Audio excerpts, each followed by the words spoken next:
Bonjour, chers frères, chères sœurs. Bienvenue sur l'émission La femme du pasteur sur notre chaîne Narchel TV. Le sujet d'aujourd'hui, c'est la vision femme d'impact. Partant de cette vision femme d'impact, nous allons d'abord définir ces mots. C'est quoi un impact? L'impact ici, c'est un but, c'est une conséquence, un effet ou une suite donnée par rapport à une rencontre, une collision ou encore un transfert. Lorsque deux personnes se rencontrent, il y a toujours une qui a une incidence sur l'autre. Mais la vision des femmes de Jésus-Christ le Grand Berger, qui est intitulée Femme d'impact, c'est exister pour bâtir, remettre en état, établir, fonder, transformer, encourager la croissance dans la sagesse chrétienne, l'affection, la grâce, la vertu, la sainteté, la piété et la bénédiction. Et le leitmotiv de ces départements, c'est la rigueur, la maturité et le dynamisme. Lorsque je viens voir tous ces bons tas de mots, je viens à me poser la question, est-ce qu'on peut impacter une destinée si nous-mêmes, il nous manque véritablement des enseignements ou encore s'il nous manque des matériaux nécessaires pour arriver à bâtir les autres. Et quand je vais dans le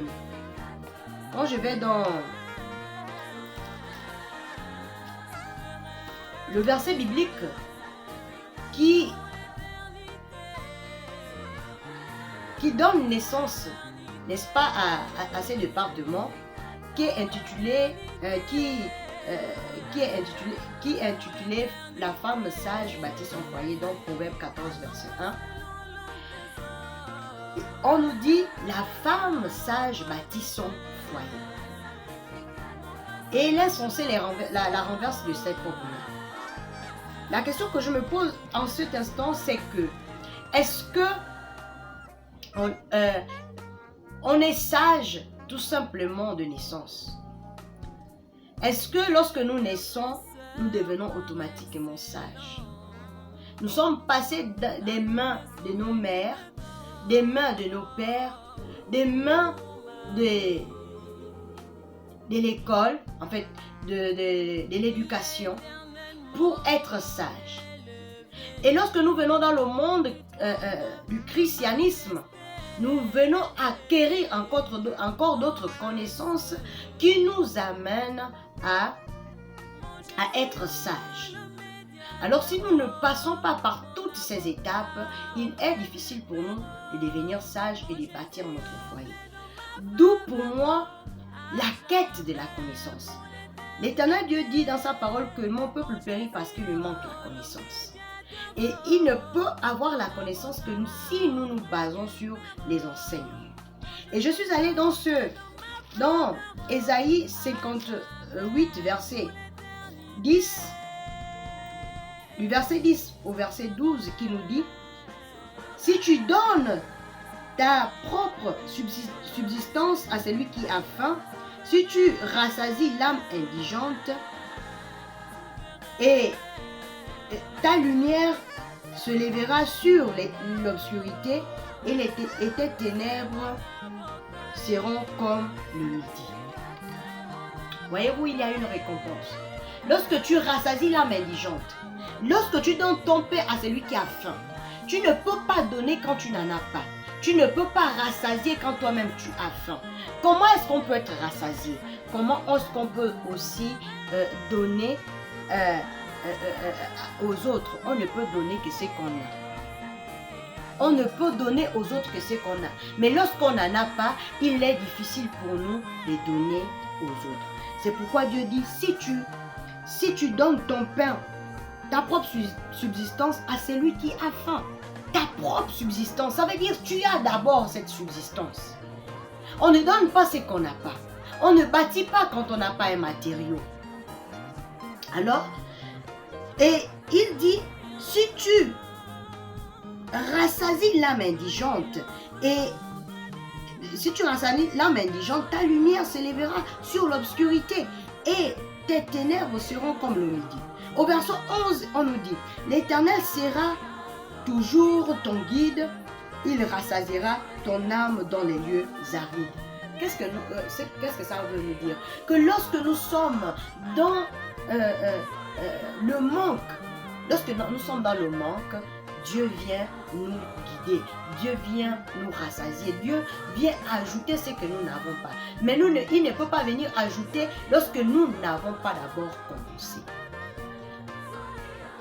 Quand on a commencé à avoir cette subsistance que nous pouvons donner aux autres pour les bâtir, pour les remettre en état, pour les établir, pour fonder, transformer, encourager la croissance, en ce moment, nous pouvons dire que nous avons déjà de la subsistance. Et il redonnera de la vigueur à tes membres. Tu seras comme un jardin arrosé, comme une source dont les eaux ne tarissent pas. Les tiens rebâtiront sur d'anciennes ruines. Tu relèveras des fondements antiques et on t'appellera réparateur des brèches, celui qui restaure les chemins, qui rend le pays habitable.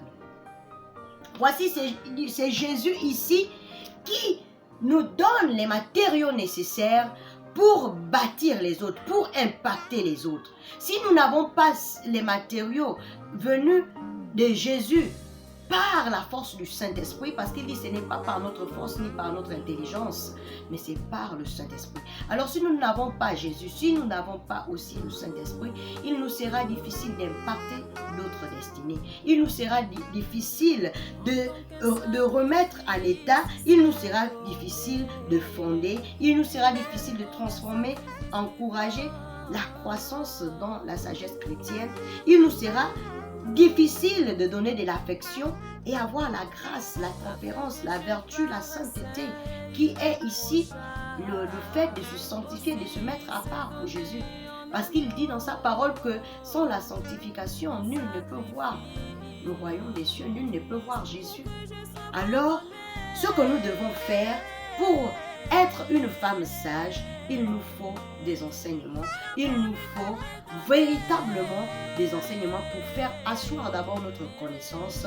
Ainsi, lorsque nous sommes assises dans la connaissance, nous pouvons maintenant dire qu'on peut impacter les autres. Merci. J'espère que ce message va véritablement impacter une femme, impacter un homme, impacter un enfant. Bienvenue et à bientôt sur les 10 minutes de la femme de Pasteur.